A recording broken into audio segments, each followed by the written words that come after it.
In this video, I'll talk about the fragmentations of the alkenes and the aromatics, and I'll talk about the most common fragmentation that you would see, not necessarily every single fragmented things in the mass spec.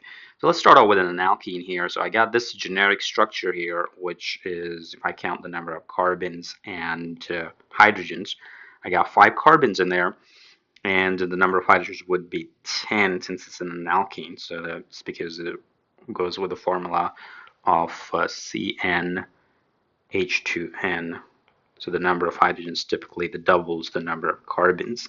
So if it's C5H10, if I go ahead and make a radical cation out of it, I'll lose one of the electrons from that pi bond, most likely. So then I'm not going to show exactly, but if I lose an electron here, I would have a cation radical kind of made. So that electron that I have drawn up there actually is going to be kind of in this position here, but since you don't have a double bond here anymore, but a lot of time what they do in the books, they would draw the double bond and just draw the radical cation as well, thinking that the electron that you lose, you could lose it from anywhere on the molecule. But for the most part, if you have a non-bonding electron pair, you lose the electron from there first. If you don't have a non-bonding electron pair, then you lose the electron from the pi bond next. If you don't have any one of them, that's when you start losing the electron from any of the sigma bonds. And at that point, you don't know which sigma bond is really losing the electron. And that's why sometimes they would just draw the whole compound and they will put the radical cation on the top. Now, the m over z for this radical cation is going to be 70 because losing an electron doesn't really change much, a lot there. So I do see an M70 right there. So that is going to be your molecular ion peak on the mass spec. And then I got to worry about, okay, what I'm really losing instead of, in addition to that.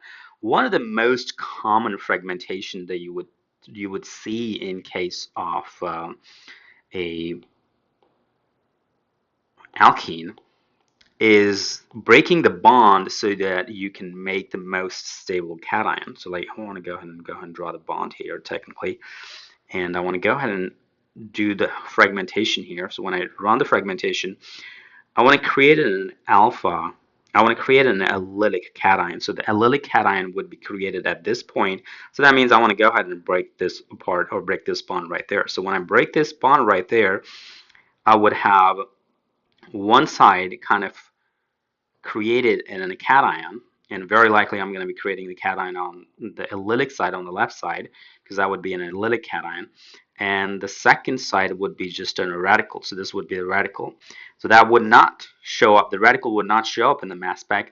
The other possibility would have been like, okay, I get this, or what if I actually get this? I actually get an allylic radical when I break this up, and I get this ethyl carbocation. Now, if I go with the first route where I get allylic cations and I have the loss of ethyl radical, so that's 29. So the carbocation here should have been at 70 minus 29, which is going to be, seems like 41. So you do have a peak at 41 here. And then if I was going the second route, I should see something at 29. And do you have anything at 29? You do have something at 29 as well. But remember, this is not really the most stable one, but this is how you really want to look at it in terms of the fragmentation. The other signals, for example, that you can have different sort of fragmentations in alkenes, and this is really the one most common one that you would have in there. When it comes down to aromatics as an example, so the aromatics are also follow in a also undergoes in fragmentation where it makes so-called a tropylium ion or tropylium cation. Basically, what's going to happen if I lose an electron here, I'm going to go ahead lose an electron from one of the pi bonds, so then I ended up getting a radical cation and an electron lost. So the m over z of this radical cation, so this is actually C8H, so 5 here, H10. So that's going to be 118. No, so 8 is 96 plus 10 is 106. So I have anything on 106 as m over z? So let's see that. So this is 105. So this is going to be 106. So this is going to be your molecular ion peak. And then the other fragmentation, or the most common fragmentation you typically see, is where you can make a benzylic carbocation. So the only way I can make a benzylic carbocation out of this guy here, let me just copy this whole thing down.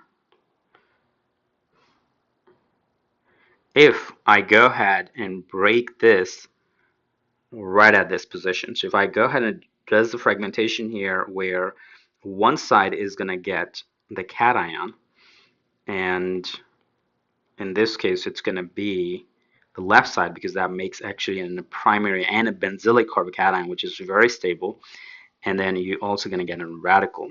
So basically the m over z of this should have been 106 minus 15, because the radical I lost here will have a molar mass of 15. So 106 minus 15 is actually going to be 91. And you do see in a peak at 91 here, that would be your base peak in this particular case. So that is at 91. And this one right there is at 91. That is going to be the most common one. The other one that you can sometimes see, if I go ahead and break it up right there, and if I go ahead and break it up right there, then this ring is going to get a positive charge on that carbon. That's called a phenyl cation, technically, or phenylenium cation. That would have a molar mass of 77. So you do have a signal at 77 here that actually tells you that you may have an aromatic. But that's really the most common fragmentation that you would see in case of these aromatic compounds.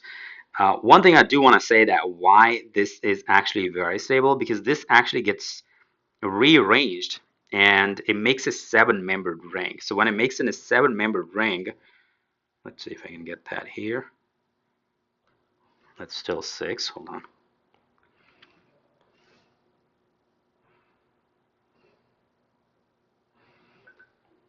Okay, so 1, 2, 3, 4, 5, 6, 7. So this is a 7-member ring. So you still have the double bonds, all right? So I'm gonna have double bond here, a double bond here on those 3 alternate positions.